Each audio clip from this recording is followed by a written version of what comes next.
السلام علیکم فرینڈ آج کی اس ویڈیو میں ہم آپ کے ساتھ عرب ممالک کے لینگویجز، ان کے ریلیجن اور وہ کون سے ایتھنک گروپ سے ان کا تعلق ہے، اور ساتھ ہی ان کنٹریز کو مڈل ایسٹ کنٹریز کیوں بولتے ہیں، یہ سب کچھ ہم اس ویڈیو میں آپ کو بتانے والے ہیں۔ تو یہ ویڈیو آپ نے بنا سکپ کیے آخر تک دیکھنی ہے۔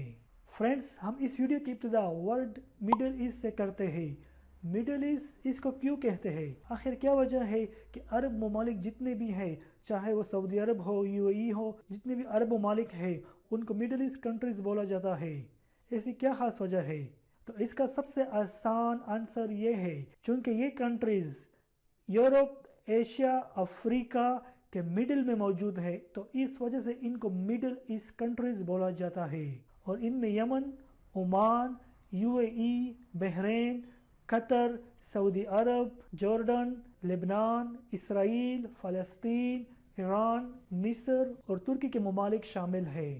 فرینڈز، ایتھنک گروپ ایک ایسے لوگوں کا گروپ ہوتا ہے جن میں بہت ساری خصوصیات ہوتی ہے، جیسے کہ ان کی ہسٹری، ان کی سوسائٹی، ان کا کلچر، ریلیجن، اور سب سے بڑی بات ان کی لینگویج سیم ہوتی ہے۔ جس طرح پشتو بولنے والے ایک ایتھنک گروپ ہے، اسی طرح پنجابی بولنے والے ایک دوسری ایتھنک گروپ ہے۔ اسی طرح عرب کے کنٹریز میں عربک لینگویج بولی جاتی ہے، تو یہ ایک الگ ایتھنک گروپ ہے۔ اور اسی طرح اگر ہم بارڈر ویو میں دیکھیں تو مسلمان ایک الگ ایتھنک گروپ ہے، جبکہ کرسچن ایک الگ ایتھنک گروپ ہے۔ اسی طرح ہندو الگ ایتھنک گروپ ہے اور جیوز یعنی یہودی ایک الگ ایتھنک گروپ ہے۔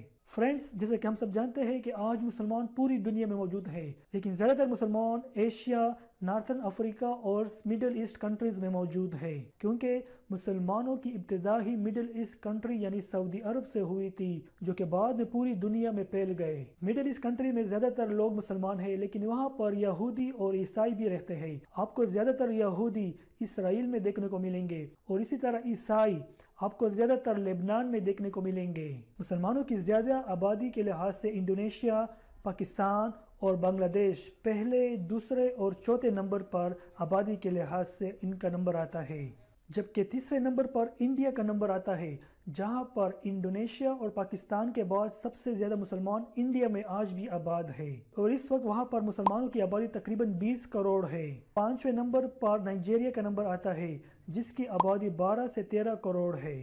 اسلام دو اہم گروہ میں تقسیم ہے، سنی اور شیعہ۔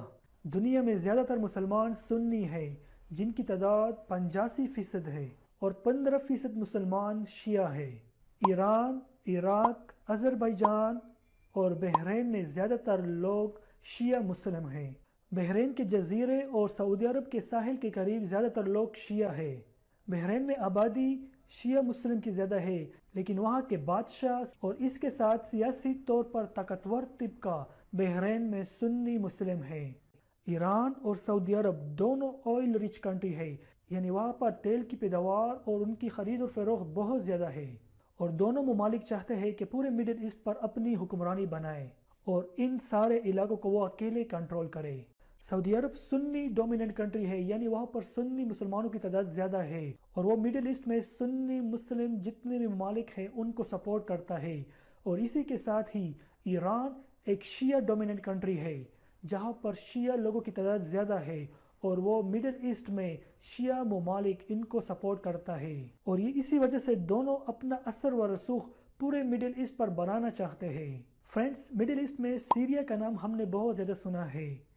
سال 1971 سے لے کر سن 2000 تک سیریا کے پریزیڈنٹ کا نام حفیظ الاسد تھا۔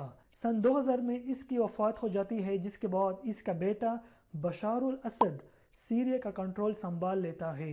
سیریا ایک مسلم ڈومیننٹ کنٹری ہے، یعنی مسلمانوں کی تعداد وہاں پر زیادہ ہے، اور اس میں 75% سنی مسلم ہیں، صرف 10% لوگ شیعہ مسلم ہیں۔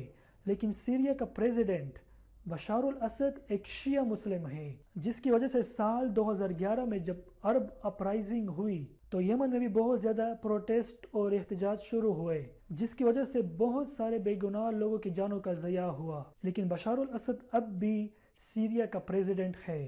فرینڈز، اگر ہم ملک یمن کی بات کریں تو وہاں پر تقریباً 65% لوگ سنی مسلم ہیں اور 35% لوگ شیعہ مسلم ہیں، جس کی وجہ سے زیادہ تر گورنمنٹ کا کنٹرول یمن میں سنی مسلم کے پاس زیادہ تھا، اور ان کی گورنمنٹ کو سعودی عرب سپورٹ کرتی رہتی ہے اور شیعہ پاپولیشن کو ایران سپورٹ کرتا تھا۔ ان دو بڑوں کی آپس میں ایک دوسرے کو نہ چاہنے کی ضد کی وجہ سے یمن میں 2014 سے سیول وار شروع ہے جو کہ آج بھی جاری ہے۔ عمان ملک میں 95% لوگ مسلمان ہیں، جن میں 45% سنی، 5% شیعہ اور 45% مسلمانوں کے عبادی فرقے سے ان کا تعلق ہے۔ دوسری ڈویژن جو ہم مڈل ایسٹ میں کر سکتے ہیں وہ لینگویج کی بنیاد پر کر سکتے ہیں۔ مڈل ایسٹ میں سب سے زیادہ عربک، پارشین، ترکش اور کردش لینگویج بولی جاتی ہے۔ پارشین لینگویج یعنی فارسی زبان اور کردش لینگویج زیادہ تر ایران اور ترکی میں بولی جاتی ہے۔ یہی فارسی زبان افغانستان اور تاجکستان میں بھی بولی جاتی ہے، لیکن وہاں پر اس فارسی زبان کو کچھ اور ہی نام دیا گیا ہے، جیسے کہ افغانستان میں اس فارسی زبان کو ڈاری زبان بولا جاتا ہے اور اسی طرح تاجکستان میں اس فارسی زبان کو تاجک زبان بولا جاتا ہے، لیکن بیسیکلی ان دونوں لینگویج کا روٹ پارشین لینگویج سے جا کر ملتا ہے جو کہ ایران میں سب سے زیادہ بولی جاتی ہے۔ ملک ترکی کی سرکاری زبان ترکش ہے اور یہ زیادہ تر آذربائیجان، ترکمانستان اور ازبکستان میں بولی جاتی ہے۔ مڈل ایسٹ میں اسرائیل ایک واحد نان مسلم کنٹری ہے اور ان کی آفیشیل لینگویج ہیبریو ہے۔ باقی زیادہ تر مڈل ایسٹ میں عربک لینگویج بولی جاتی ہے۔ اور فرینڈز یہ بات بھی آپ کو پتہ ہونی چاہیے کہ عربک زبان بولنے والے زیادہ تر پیدائشی عرب ہے۔ اور فرینڈز اسی کے ساتھ ایک اور ایتھنک گروپ مڈل ایسٹ میں جو رہتا ہے ان کو کردش بولتے ہیں۔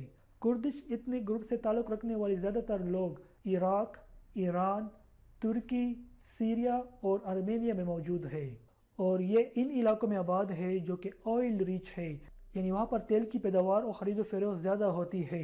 کردش ایتھنک گروپ نے بھی ہر ممکن کوشش کی کہ وہ اپنے لیے ایک الگ ملک بنائے، لیکن وہ اپنے اس کام میں اب تک کامیاب نہیں ہو چکے ہیں کیونکہ کردش ملک بنانے کی وجہ سے 5 مڈل ایسٹ کے کنٹریز کی جغرافی ڈسٹرب ہوگی، جس میں ترکی، ایران، عراق، ارمینیا اور سیریا کے ملک شامل ہے۔ فرینڈز یہ ویڈیو کو کیسا لگا کامنٹ میں ہمیں ضرور بتائیے گا اور ساتھ ہی اس چینل کو سبسکرائب کرنا نہ بھولیے گا۔